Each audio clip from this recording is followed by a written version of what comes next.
Nakaranas ng pagbaha at pagguho ng lupa sa ilang bahagi ng bansa, kasunod po ng patuloy na pag-ulan. Nakatutok si Argel Relator ng GMA Regional TV. Tulong-tulong sa pagbuhat ng nakaburol na kabaong ang ilang taga-barangay Takol sa Magsaysay, Davao del Sur nang bahain sila hanggang baywang kaninang madaling araw. Inilipat muna ang burol sa gym ng barangay hanggang sa humupa ang baha. Makwit na lang Takol! Ayon sa mga otoridad, umapaw ang ilog at umabot ang tubig hanggang sa mga bahay. Inilikas ang ilang residenteng natrap dahil sa baha sa Purok Bangkeruhan at Purok Kawayan. Inaalam pa ang bilang ng mga apektadong pamilya. Halos wala nang makita sa kalsada dahil sa lakas ng ulan sa bahagi ng Talaingod Bukidnon National Highway kahapon ng hapon. Ang mga motorista kinailangan ng gumamit ng headlights kahit maliwanag pa. Ayon sa uploader, bukod sa pagguho ng lupa ay malakas din ang ragasan ng tubig mula sa gilid ng bundok. Bumaha rin sa ilang bahagi ng kalsada. May pagguho rin sa sitio Saladok sa Don Marcelino, Davao Occidental kagabi. Dahil sa mga humambalang na lupa, putik at bato, pansamantalang dinadaanan ang kalsada roon. Nagsagawa na ng clearing operation ang mga otoridad. Sa Mayoyaw, Ifugao, may gumuhuring lupa sa barangay Bato, Alatbang kagabi. Isang nakaparadang van ang nadamay. Pinagtulungan itong maialis. Ayon sa uploader, ligtas ang may-ari ng van at kanyang pamilya na nakapasok na ng bahay bago ang insidente. Sa ngayon, isang lane lang ang nadaraanan habang patuloy ang isinasagawang clearing operation. Ayon sa Pag-asa, habagat ang umiral sa malaking bahagi ng bansa, lalo na sa Mindanao, habang localized thunderstorm naman ang nagpaulan sa ibang bahagi ng Luzon kahapon. Para sa GMA Regional TV at GMA Integrated News, Argel Relator, nakatutok 24 oras. Mga kapuso, isang low-pressure area sa labas ng Philippine Area of Responsibility ang binabantayan. Ayon sa Pag-asa, sa ngayon mababa ang tsansa nito maging bagyo. Pero patuloy na nagpapaulan ng southwest monsoon o habagat sa Central Luzon, Southern Luzon, kanlurang bahagi ng Northern Luzon, Visayas at Mindanao.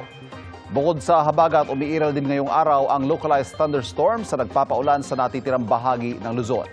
Asahan naman na magiging maulan pa rin bukas hanggang sa pagpasok ng Hulyo, bunsod ng LPA at habagat. Sa rainfall forecast ng Metro Weather, posibleng makaranas bukas ng light to intense rains ang buong Luzon mula tanghali. May tsansa ring ulanin ang malaking bahagi ng Visayas at Mindanao bukas. Posible naman makaranas ang light to moderate rains ang Metro Manila. Nananatili pong kalbaryo ang baha sa mga taga-Navotas. At lumala pa ito ngayon dahil ang ginawang sandbag wall para panremedyo muna sa nasirang river wall, nasira. At mula sa Navotas, nakatutok live si Nico Wahe. Nico? Pia, baha pa rin sa ilang bahagi ng Navotas matapos gumuho ng isang pader sa gilid ng ilog kahapon. At ngayong araw, mas mataas ang naging pagbaha dahil high tide kanina makapananghali.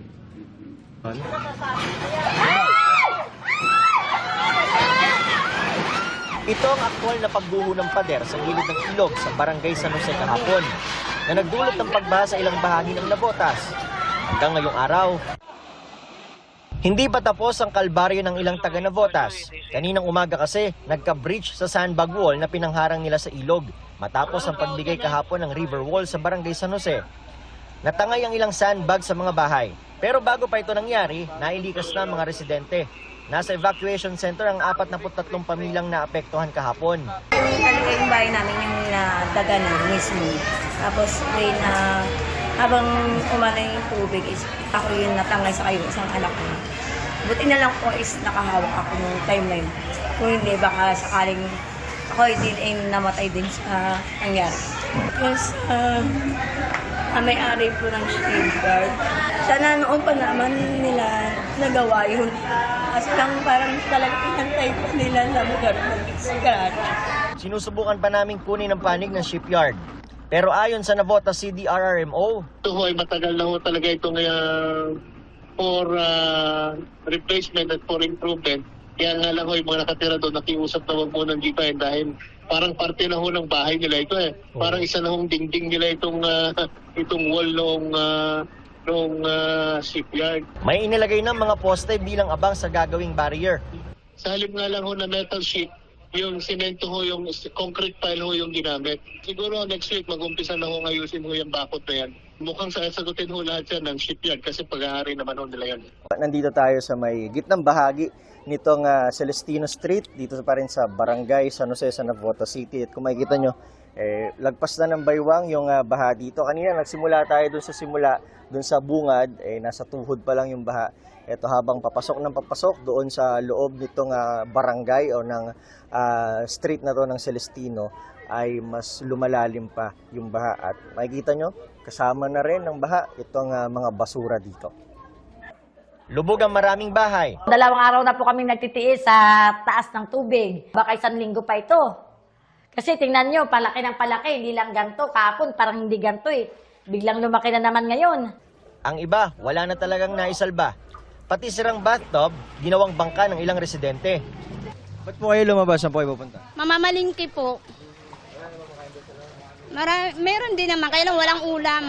Ang pumping operator na si Benito, sinusubukang hindi mapasok ng basura ang pumping station. Sa oras na mag-low tide ay sa kanya ito pagaganahin. Kailangan may labas yung basura dito kasi pag di malabas yan, dito rin yan. Nakakasakon sa pumping natin. Nakakabara. Tumaas pang baha pagsapit ng alauna ng hapon dahil sa high tide. Umangat sa 1.9 meters ang tubig. Kaya ang ilang tagalooban, tila na trap. Nako, mahirap, lalo nagtatrabaho ako. Anong pakukuha namin pangkain nito? Kung hanggang kailan baba nito, saan din kami papasok? Bukod sa Navotas, baha rin sa ilang lugar sa Malabon dahil sa high tide. Pia, heto na ngayon yung sitwasyon nitong Celestino Street. Dito sa kinatatayuan natin kanina ay dito pa lang hanggang tuhod na yung baha. Pero dahil nag-low tide, heto't nadadaanan na ng maayos ng mga residente itong kalsada na ito. At ang panawagan nila ngayon ay sana ay magawa na itong pader para hindi na bumaha rito. Pia. Maraming salamat, Nico Wahe.